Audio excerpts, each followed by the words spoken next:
os discos mais roqueiros de Dylan para vocês? Esses dois, esses dois, obviamente, ali. Depois o Dylan Blonde vai pegar uma outra vibe. Sim, Blonde on Blonde. Blonde é um disco bem rock também. Eu mostrei os três aqui. Antes de tudo isso, né? Antes de a gente começar a falar de Bob Dylan elétrico e etc e tal, já na época do Freewheeling ele tinha o compacto do Mixed Up Confusion, né? Que é um rockão, né? Exato. Que é um rockão. É uma música O próprio Dylan, acho que é importante dizer, que eu acho que essa é talvez até uma coisa que incomodou ele, né, na época, porque o Dylan, a primeira fase ativa do Dylan como músico foi tocando rock and roll, foi emulando Little Richard e tudo mais. E aí depois só que ele vai para o folk, depois que ele descobre Woody Guthrie e tudo mais, aí depois ele vai para Nova York, e aí quando ele... A foto da High School já é Quero Ser Little Richard, né? Então, quando ele reencontra, de certa forma, o rock, para ele é muito natural. As pessoas veem essa ruptura muito grande entre o folk e o rock, mas para o Dylan, aquilo tudo tinha o mesmo universo. Assim. Claro. Mas sobre os discos, eu vou dizer o seguinte: eu vou separar por década para dizer que a gente já falou da trinca dos anos 60, que é a trinca rock and roll, que é o Bring It All Back Home, Highway 61 Revisited e o Blonde on Blonde. Se a gente for para os anos 70, tem um episódio muito legal que aconteceu, que foi quando o Dylan retornou às turnês e quando retornou a tocar com The Band, nesse disco aqui, que é o Planet Waves, que não é um disco exatamente de rock and roll, mas traz, sim, a essência do rock and roll, e é um disco que jogou na estrada e fez resultar nesse álbum, que é o Before the Flood, que é o momento mais rock and roll de Dylan na década, né? Que é quando ele toca com The Band. Já falaram aqui que ele fez a excursão. Então, esse recorte 7/4, quando ele retorna depois de não tocar ao vivo, desde 66, tocou esporadicamente algumas vezes, a gente sabe disso, mas não saiu em turnê, como ele fez isso. Inclusive, essa turnê, de alguma forma, acabou acelerando, inclusive, o próprio desgaste da relação dele com a esposa dele, porque ele ficou bastante tempo em casa. Tinha uma outra dinâmica, não estava mais na estrada como ele estava na metade dos anos 60. E em 74, quando ele volta para a estrada, na verdade, ele nunca mais sai. De novo, assim, de verdade, assim, ele continua realmente fazendo. Desde então, ele faz turnês. E esse momento de 74 com Planet Waves e com Before the Flood é o momento mais rock and roll, porque ele toca, inclusive, com uma banda, que é o The Band. E que banda, né? É a banda que acompanhou, inclusive, ele em 65 e 66, né? Melhor então, que muito quarteto. É isso aí.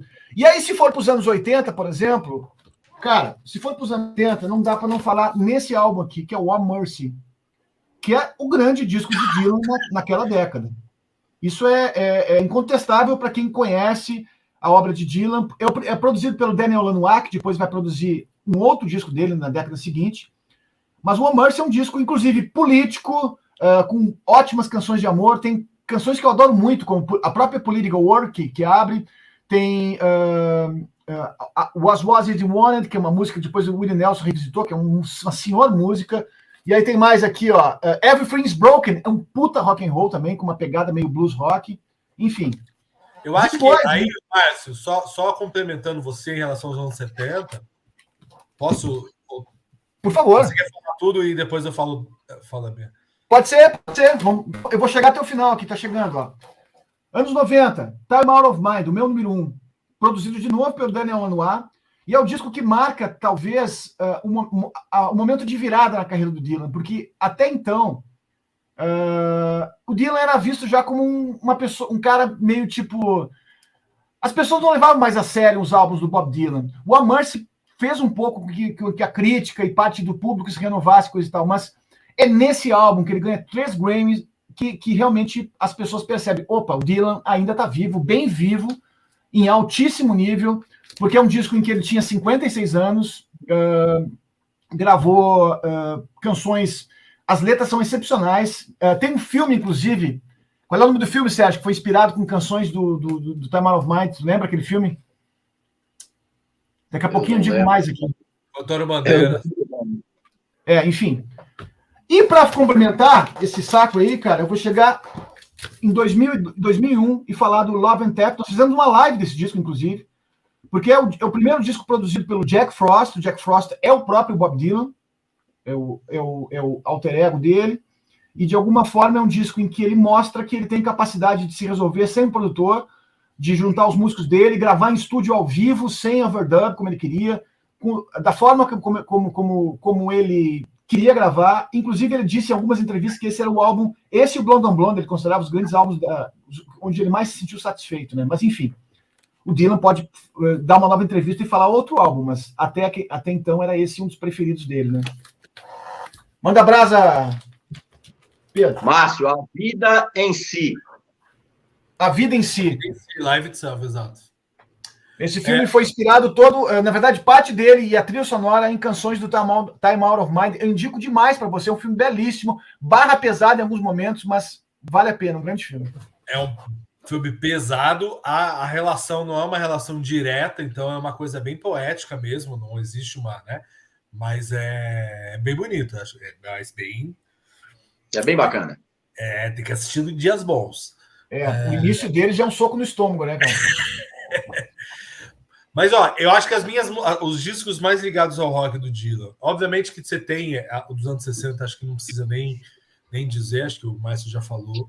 Dos anos 70, eu acho que tem essa contribuição, essa parceria entre o Dylan e o The Band, mas também tem o Hard Rain, que é o registro da turnê, da segunda parte da turnê Rolling Thunder, não, Rolling Review. Rolling Thunder Review.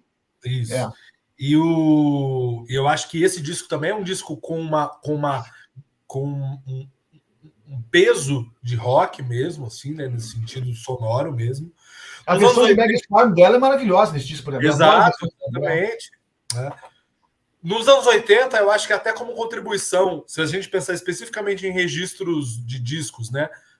Você tem um disco de 88 que é o Dylan and the Dead, então assim, já é o Dylan tá longe de ser um disco que eu goste muito e o tudo mais. Dylan perdido, né? Tentando se encontrar e os caras dando uma força ali. Eu acho que exato, acho que ele estava tão perdido quanto do We Are the World, mas mas não deixa de ser mais uma contribuição do Dylan ao criar essa parceria com o Grateful Dead. Na mesma época, mais ou menos, um pouquinho antes, ele fez também com o Tom Petty.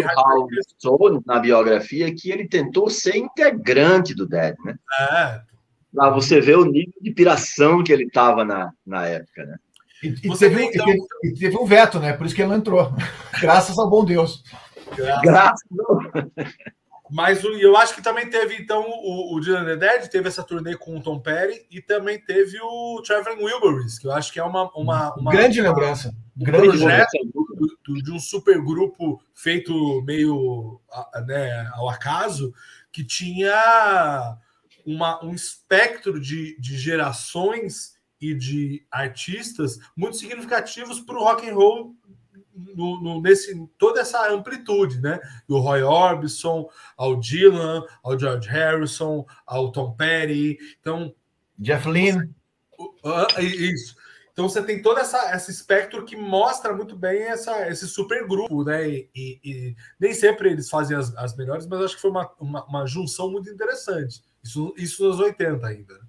Nos anos 90 já é um pouco mais complicado, mas você tem a partir do Time Out of Mind, acho que tem bastante coisa legal. Aí eu acho que aí entra também não só uma renovação artística do Dylan mesmo, assim, de ele conseguir se colocar de novo num nível altíssimo, como também uma retomada de um rock que ele um pouco não nostálgico, mas com lembranças mais uma relação mais biográfica, talvez, em relação ao Dylan, né? Porque você pega o Love and Death, o Modern Times, são rocks mais antigos e tudo mais, né? E aí depois, por fim, você tem os discos mais recentes, o Together Through Life e o Tempest, que eu acho que trazem um rock, até por conta da voz do Dylan, até por conta da voz dele mais rouca, deixa um rock ainda mais pesado. Então, pensando no dia do rock, pensando na temática da semana, Acho que esses discos mais recentes, não os últimos aí, porque acho que aí ele também enfrentou com outras coisas, mas o Together Through Life e o Tempest tem uma cru, né? Ele é cru o suficiente para flertar com gente que gosta muita coisa de rock mais pesado, ou mais, enfim. Aí temos o Tempest, o Together Through Life. Esse é rockão. E o Modern Times, que é outro descasso também, cara. Meu favorito.